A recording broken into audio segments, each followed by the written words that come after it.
मित्रों नमस्कार। इस समय संस्कृत व्याकरण प्रवेशिका से समास प्रकरण पढ़ रहे हैं।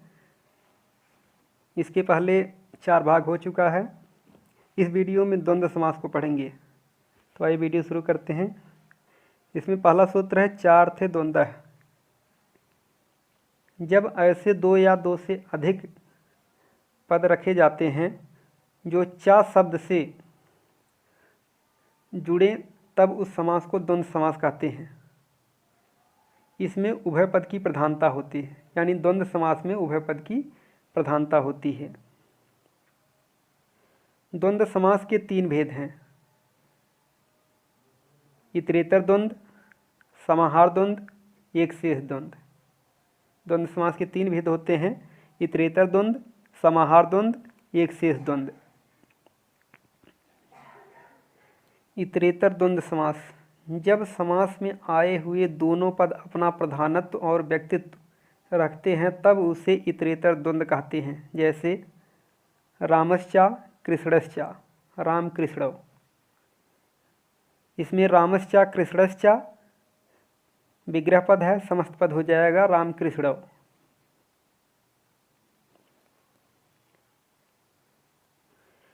यदि दोनों मिलकर दो हों तो द्विवचन में समास रखा जाता है, और यदि दो से अधिक हो तो बहुवचन में रखा जाता है। जैसे रामश्चा लक्ष्मणश्चा राम लक्ष्मणव, रामश्चा लक्ष्मणश्चा राम लक्ष्मणव। दो हैं इसलिए राम लक्ष्मणव दो वचन में रखा गया है। रामश्चा भरतश्चा लक्ष्मणश्चा, दो से अधिक हो गए हैं तो यह बहुवचन में रखा जाएगा राम भरत लक्ष्मणाः।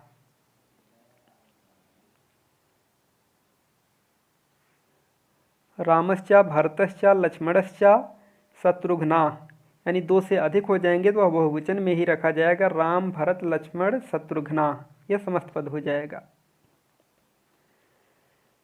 अगला सूत्र है अनांग ऋतो द्वंद्वे। अनांग ऋतो द्वंद्वे, द्वंद्व समास के पद यदि ऋकारांत हो तो री के स्थान पर आकार हो जाता है, अर्थात दो पद होने पर आकार हो जाता है। यदि दो से अधिक पद हो तो अंतिम दो पदों को छोड़कर शेष पदों में उनके मूल रूप का प्रयोग होता है। यानी दो से अधिक पद हो तो उसमें अंतिम दो पदों को छोड़कर शेष पदों को उनके मूल रूप में प्रयोग किया जाता है। जैसे माताचा पिताचा, माता पितरौ। होताचा पोताचा, होता पोतारौ। होताचा पोताचा उद्गाताचा, होत्र पोतोद्गातारः। अब इसमें होताचा पोताचा उद्गाताचा 3 पद हैं, तो इसमें प्रथम पद को मूल रूप में रखेंगे और बाकी दो को उसी प्रकार से रख दिया जाएगा।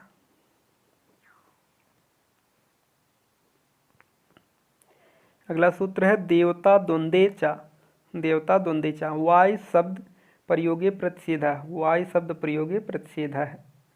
देवतावाचक पदों के द्वंद्व में वायु को छोड़कर किसी भी शब्द के आगे रहने पर पूर्व पद के अंत में आकार आदेश हो जाता है। मित्रश्चा वरुणश्चा, मित्रा वरुणौ। अग्निश्चा वायुश्चा, अग्निवायु।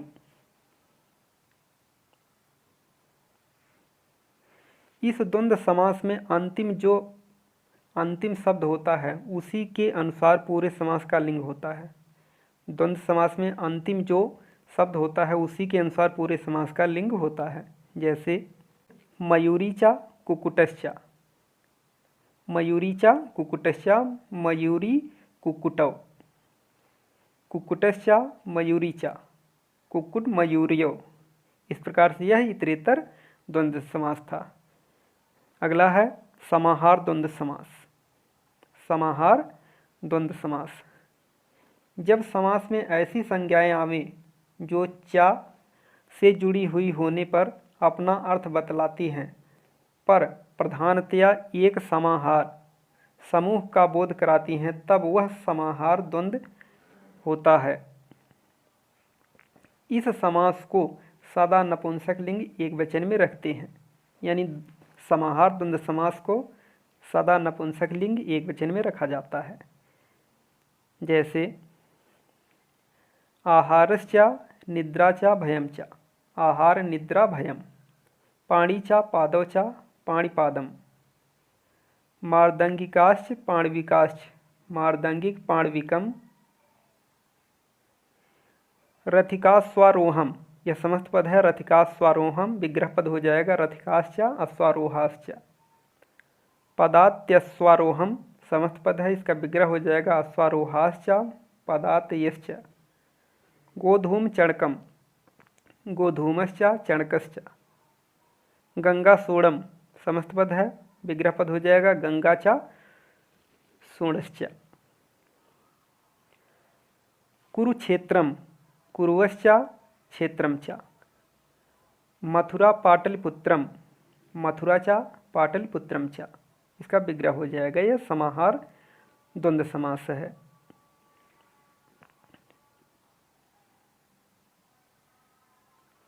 अगला उदाहरण है यूकालिछम, यानी क्षुद्र जीव जो होते हैं उनका भी समाहार द्वंद्व समास बनता है। यूकालिछम, यूका चा लिछा चा, जुएं और लिखें। सर्प नकुलम, जन्मजात बैरी होते हैं उनका भी समाहार द्वंद्व समास बनता है। सर्प नकुलम, सर्पश्चा नकुलश्चा, यह विग्रह पद हो जाएगा। मूषक मार्जारम, मूषकश्चा मार्जारश्चा। अगला है एक शेष द्वंद्व समास। एक शेष द्वंद्व समास दो या दो से अधिक शब्दों में से द्वंद्व समास में केवल एक ही शेष रह जाए तब उसको एक शेष द्वंद्व समास कहते हैं। जैसे माता चा पिता चा, जैसे माता चा पिता चा, पितरो, इसमें एक शेष ही रह जाएगा पितरो। श्वशुरुश्चा श्वशुरश्चा, श्वशुरव, यह एक शेष द्वंद्व समास है।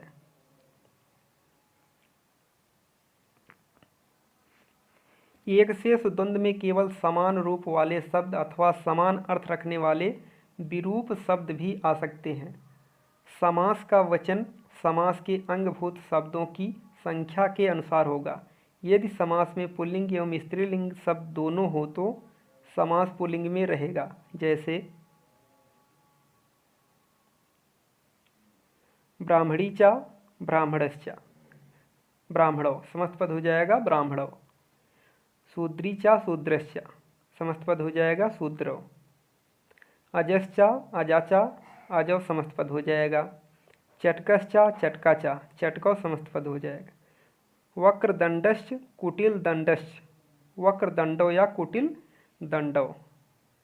घटश्चा कलशश्चा, घटो या कलशो, इसका समस्त पद हो जाएगा एक शेष द्वंद्व समास में।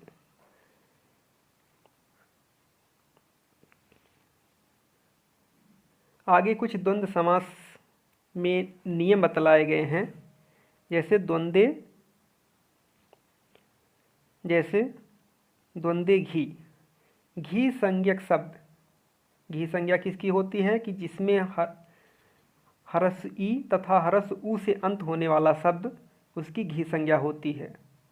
घी संज्ञक शब्द हरस इकार उकार शब्द प्रथम रखना चाहिए। यदि कई घी संज्ञक शब्द हो तो एक को प्रथम रखना चाहिए, बाकी किसी तरह हो सकते हैं। जैसे हरिश्चा हरश्चा, हरिहरव। अब हरि हरस इकार से अंत होने वाला है अर्थात यह घी संज्ञक है, इसको प्रथम रखा जाएगा। हरिश्चा हरश्चा गुरुवश्चा, हरिश्चा हरश्चा गुरुश्चा। अब इसमें प्रथम एक घी संज्ञक प्रथम रखा जाएगा, बाकी किसी तरह रखा जा सकता है। तो दो रूप इसमें बनेंगे, हरिहर गुरुवह, हरिगुरु हरा, दोनों तरह से लिखा जा सकता है। आजाद अंत्यम, इसका अलग करेंगे तो अच अंत्यम, विग्रह में हो जाएगा अच अंत्यम। स्वर से प्रारंभ होने वाले, स्वर से प्रारंभ होने वाले, आ से अंत होने वाले शब्द प्रथम आने चाहिए। इसमें कहा गया है कि स्वर से प्रारंभ होने वाले तथा हरस आ से अंत होने वाला शब्द प्रथम आना चाहिए। जैसे इंद्रश्चा अग्निश्चा, समस्त पद हो जाएगा इंद्राग्नि। इंद्र स्वर से प्रारंभ हो रहा तथा ह्रस्व आ से अंत हो रहा है, इसलिए इंद्राग्नि बनेगा। ईश्वरश्चा प्रकृतिश्चा, ईश्वर प्रकृति समस्त पद हो जाएगा। वर्णानाम आनुपूर्वीण, अगला सूत्र है वर्णानाम आनुपूर्वीण भ्रातृज्यायसः।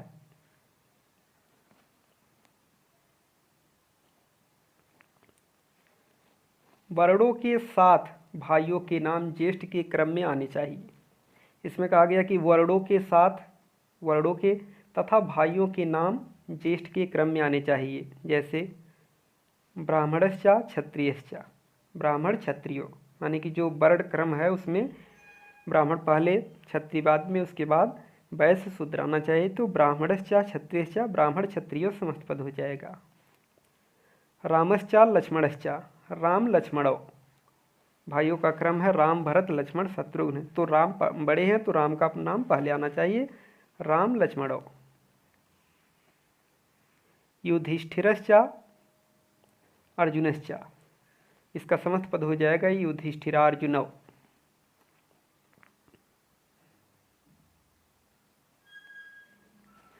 अगला सूत्र है अल्पाचतरम, अल्पाचतरम अर्थात अल्प अक्षर, जिस शब्द में कम अक्षर हों वह पहले आना चाहिए। जैसे शिवश्चा केशवश्चा, शिव केशव, इस प्रकार से शिव केशव द्वंद्व समास में हुआ और यह इतरेतर द्वंद्व समास के तहत आएगा।